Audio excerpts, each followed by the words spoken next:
Hi everyone, welcome to a new episode of Crypto Tips. My name is Heidi, and just to give you a brief introduction in case you are new to this channel, this whole concept of this series of what no one is saying about whatever the topic I may choose to cover, it's really an effort to bring you some information that you might not get if you are inside the echo chamber of that coin, that platform, whatever you're participating in. Most likely, you're not going to hear a whole lot of negatives. Not to say that what this whole video is about FUD, which is fear, uncertainty, and doubt. It's really just trying to create a more well-rounded perspective for you as you go your way throughout this cryptocurrency space. So today, we're going to talk about what no one is saying about Pancake swap. Let's get into it.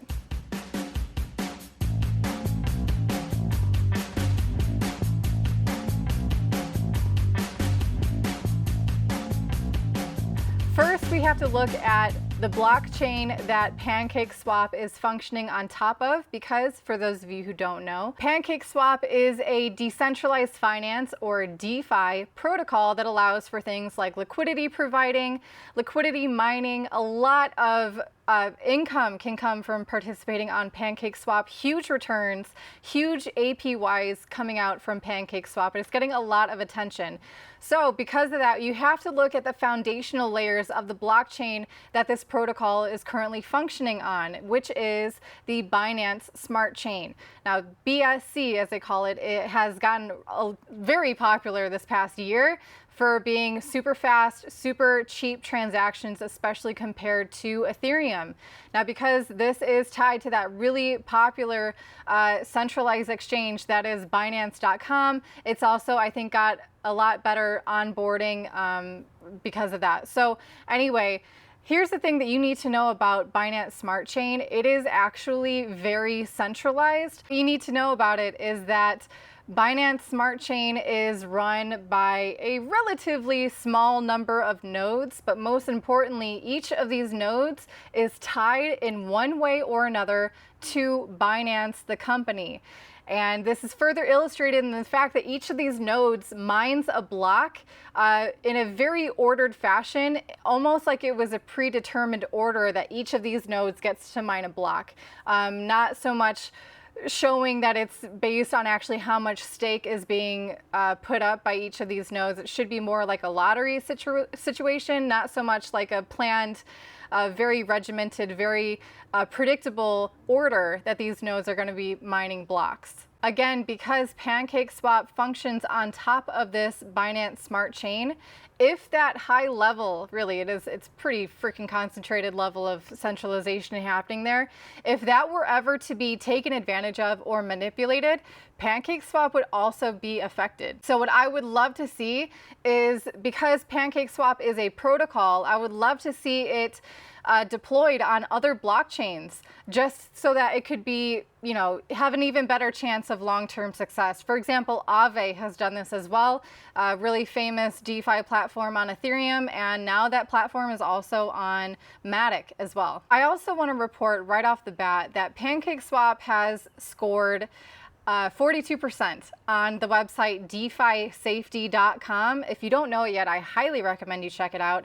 It's a great website that I've mentioned several times before, but it shows you all these different DeFi platforms and how they score. And the higher the score, the better, basically the safer the platform is, whether it's been audited very well, the code itself is pretty strong, the development team is very on it. Anyway, this website, it goes through and tells you exactly why the platform scored the way it did, and more importantly, how they can improve on that score. So if you're really a fanboy of one of these DeFi platforms and you have no idea really how secure it actually is beyond whatever their marketing team has told you, I really recommend you go to DeFiSafety.com, check it out, and most importantly, if they scored low, pay attention to maybe the notes that this website provides on, suggestions how to make it better, and see that that platform actually makes an effort to address those problems and actually make improvements. If they're not, then what the heck are you such a fan about? And move on to greener pastures. The next thing that I take issue with, or you might not hear so much about Pancake swap, is this concept of their unlimited supply. Now, this might not be, what no one is saying about it, but the counter argument for this is their token burning. So I'm going to get into both of these. But what's important that you understand here is that their unlimited supply is pretty much going to be that way forever, based on what they say on their own website and their own documentation, is that they have no plans of ever putting a hard cap on the creation of new Pancake swap tokens. They do this obviously along with a lot of other proof of stake blockchains and proof of stake coins. They do this unlimited supply or this emission rate of coins to incentivize people to either stake their coins, that's where the rewards come from, or with Pancake Swap, this is what incentivizes people to become liquidity providers. This is where those huge APYs are coming from on Pancake Swap. It's what makes a lot of people attracted to this, is because you can earn a lot of money. Obviously with things like unlimited supply, that means inflating supply. That means that the actual value of these coins are going to be degraded over time. Now, again, I know I mentioned token burning, so I will get into that, but the main point here is that this concept of an unlimited supply is unwavering. It will always be unlimited. They will always be creating new coins. But even though they do these token burnings, that part of it is very variable. There's no part on their website or documentation that says like it will automatically always have this amount of token burning rate. It's basically only the rate that they're going to burn tokens is only depending on whatever the developers have come up with that day, that week, or whatever, and have decided to implement. So basically that means that can change. Either they can, take it back or add more. Obviously, burning tokens is what makes the price appreciate, because again, it counters that emission of coins and kind of fights back that inflation that can inevitably devalue a coin. It's definitely something that Binance has been famous for, their token burnings for the BNB coin. So it's cool to see PancakeSwap do that as well. There's not a lot of proof of stake coins that do token burning, so I do think it's cool. I would just love to see it more on a solidified, level, like hard-coded basically in the protocol. That would be great. Now, for those of you who are new to cryptocurrency, you don't know what it means for a token to be burned. It means that a token is permanently taken out of supply, out of circulation, basically. They send it to an address where no one has access to it. So, you've heard those stories of people who've mined Bitcoin on their computer, and then their computer, ends up in the dump. They forget about the Bitcoin.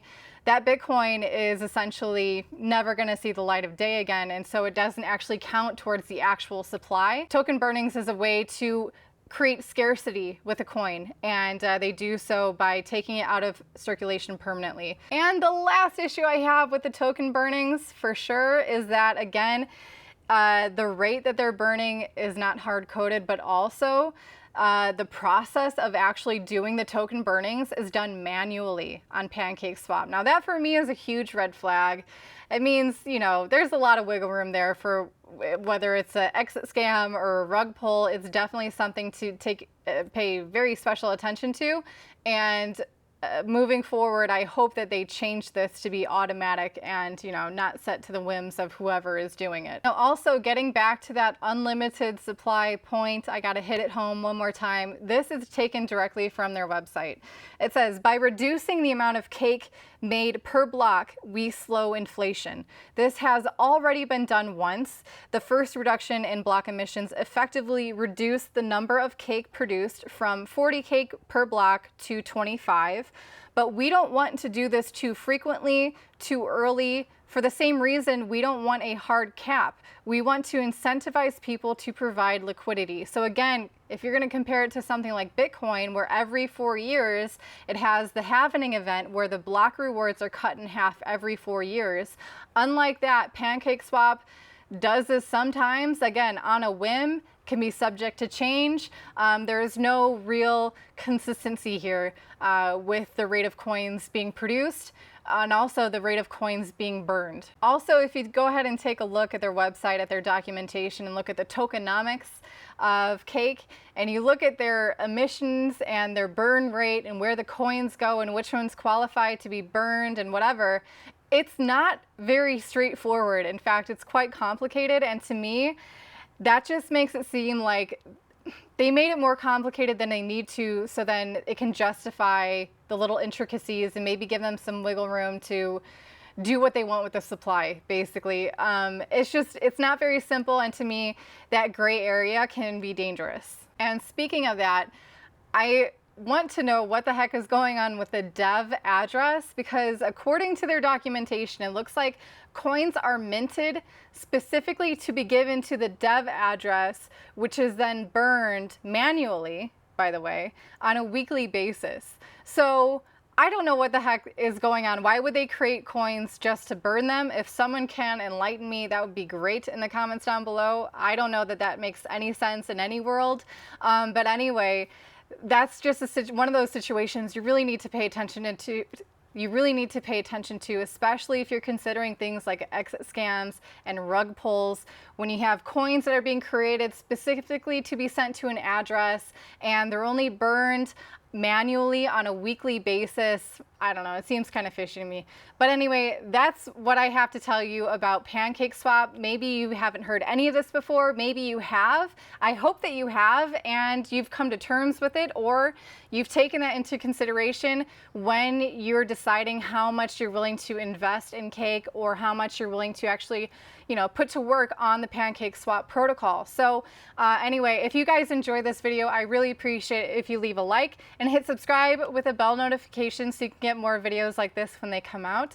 In the meantime, we'll be coming to you again very soon. So until then, stay happy, stay healthy. See you later.